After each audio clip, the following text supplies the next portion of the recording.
حسبي الله ونعم الوكيل فيك والله العظيم، والله ما مسامحه. بعد ما طلعت شتمته واتحسبنت عليه في اللايف، البلوجر سوزي الأردنية بتطلب السماح من أبوها، وبتقول كل اللي فات خلافات عائلية والمتابعين عايزين يعملوا ريتش على قفايا.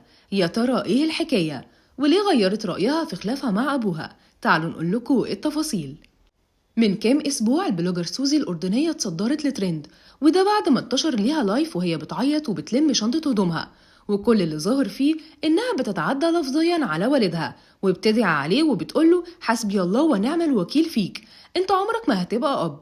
الكل بدأ يهاجمها ويقول لها ازاي بتعمل كده مع أبوها، وإنه لو اللي بيتعامل ده علشان خاطر الريتش والفلوس يبقى هي ما تستاهلش يكون ليها أب من الأساس، خاصة كمان إنها كل يوم تظهر في فرح ومناسبة بهدوم بالآلافات.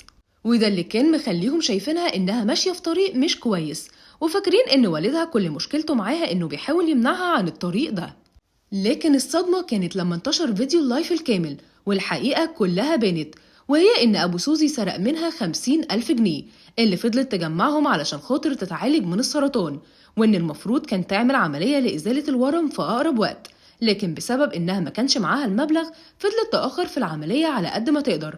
ويوم ما جمعت المبلغ أبوها خدهم منها واداهم لأخته. ومش بس كده، لما قررت تطلع لايف وتحكي للناس اللي حصل طردها بره البيت في وقت متأخر وقال لها ما ترجعيش هنا تاني.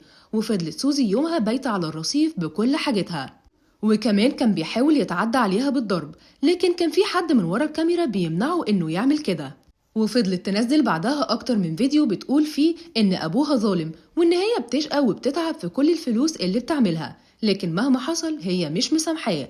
لكن في يوم وليلة الحال اتقلب 180 درجة، وطلعت قالت إنه الناس والمواقع الإخبارية بتستغلها علشان خاطر يعملوا باسمها ريتش وفلوس، وإن هي بتحب أبوها حب عبادة، والكلام اللي حصل بينهم ده خناقة عادية بتحصل في كل البيوت.